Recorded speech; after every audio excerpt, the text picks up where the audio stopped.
Hello, welcome back to the channel. So today was due to be a speed workout as part of obviously the winter speed series, but I'm nursing a bit of a niggle on my right leg. I've basically strained one of the ligaments on the outside, the lateral ligament. Just on a couple of maybe because of the intensity has increased over the last couple of weeks. But yeah, so today I'm going to do one final test. What a test I've been trying to look at do for a while now. So it's the Coros Fitness Test. So obviously I use a Coros running watch, and it's normally pretty accurate with its data and analytics in terms of predicting my paces and my times. Obviously it uses my previous training, how much running I've done over the last few weeks, and my heart rate data, and it predicts basically my fitness level and kind of a prediction in terms of my race paces and my PB times for certain distances. Again, I'll put these on the screen as I'm talking, but yeah, today I'm going to do the Coros Fitness Test, which basically resets all that data. So you run the actual test, it's set up, and then depending on how I do during the test, it'll update the fitness level and my predicted time. So that'll be a good time as any to do it. So I'm just going to finish getting ready. I'll get out on the warm-up part of the test, and I'll just go through a bit more detail what the test involves. But today that's what we're going to do, is to see what the outcome is, and then I'll roll into proper training next week, crack on with that. Hopefully this niggle will kind of fade away. It's just a bit of a twinge, but today I'm not in a position to do any kind of intensive workout. I thought I'd best recover it, as it's been Sunday now at the end of the week. I'll just recover today, tomorrow, and then I'll crack on with training. But yeah, let's get out on the run, lovely day, and I'll get this Coros Fitness Test done.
Yeah, so the test is split into a couple of different sections. Again, I put details on the screen that you do a quick 5-minute warm-up, and then you do 25 minutes of steady running, which it predicts as your kind of marathon pace, and then you progress into 3 minutes of 10k pace, and then finish off with 3 minutes of 5k pace. Obviously it gauges your heart rate throughout. If your heart rate spikes above 90%, then the test stops at any point, and you've not failed it, but you kind of failed to complete the test. And if your heart rate's too low at any point in the test, again, you don't complete the test. Before you start, you have to input a recent 10k time as a prediction for it to work off, and obviously the more accurate that is, the more accurate the test is. Luckily I did my 10k last week, so I put in 42:20, under 43 minutes, and it's used that as a gauge. So I'm 10 minutes into the 25-minute steady running, which for me was between 4:50 and 4:30, which is probably my marathon pace if I was to run one. Maybe slightly slower, but the leg wasn't great in the warm-up, very stiff and achy, but seems to be loosening off. So we'll get the test done and we'll see what it provides.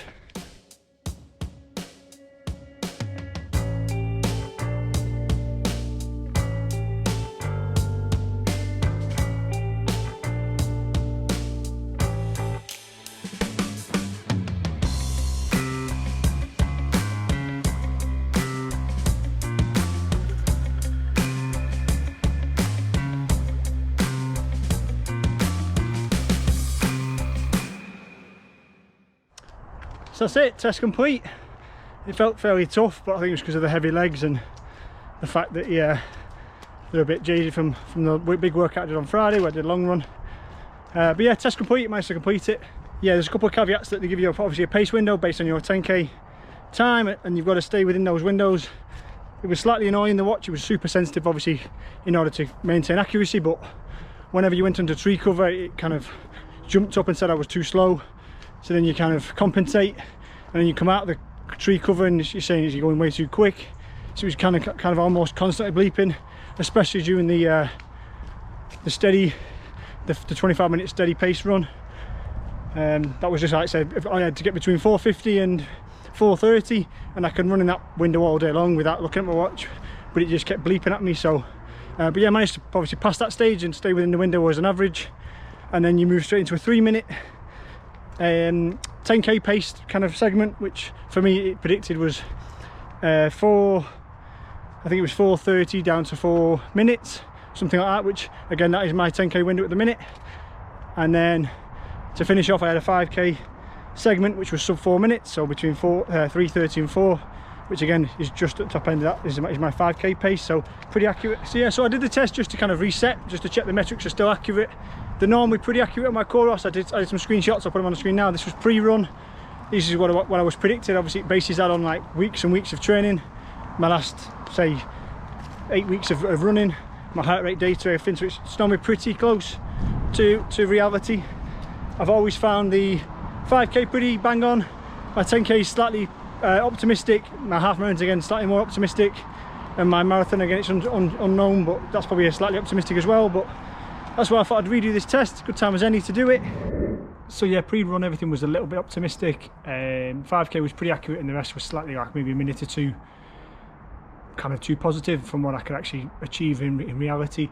And now just quickly scanning the post run, looks like my fitness has dropped by 2 points according to Coros' scoring system, which has kind of made everything a bit more realistic a little bit. So again, details on the screen, but pre-run my threshold pace was 4:06 per k, which it definitely wasn't, because my 10k pace it was only 4:14, whereas post-run it's now 4:19, so that's more realistic, which again, going off current finishes, hence why I did the test today. Obviously it's based on today.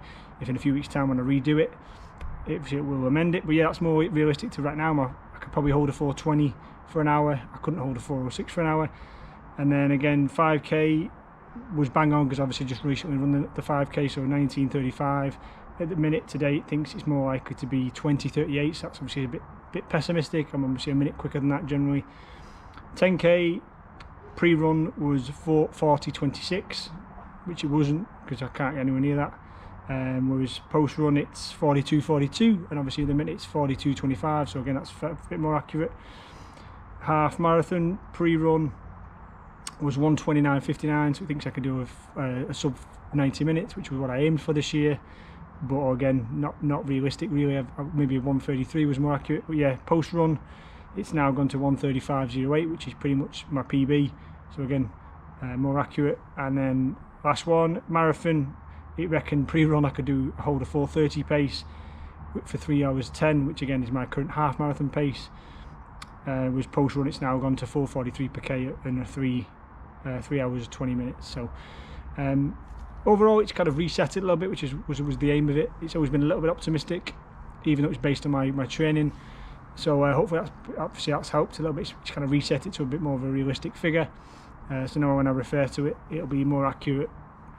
And obviously again, when I've been doing my runs, the performance percentages, so if we've been doing great or poor or whatever, have been a bit skewed, because obviously again the metrics it's basing it on in terms of my best performances were a bit too optimistic. So worthwhile. It felt quite tough, like I said, but luckily there's only them 2-3 minute blasts of real effort, so it wasn't too strenuous. Positive is the leg feels much looser now and far less achy, so hopefully that blood going through the leg and using it again has been helpful. But yeah, I'll wrap it up there. There's a bit of a different one. That's the very final test. I'm now going to crack on with the Winter Speed Series training. I say interval workouts, real hard efforts, speed, bursts, hill reps, etc. just to work on all this anaerobic stuff. And then I'll redo all the testing at the end, 5k, 10k, 1 mile and the Coros Fitness Test again. I'll do all those 3 tests right at the end just to reset and see if there's been any progress. So yeah, follow along with the series, like, share, subscribe. Hopefully you'll enjoy the follow along with my training. Also, I'll basically vlog all the training sessions, all the hard efforts I'm doing. You can watch along and see how I get on. And good luck with your running, happy running. I'll see everyone on the next one.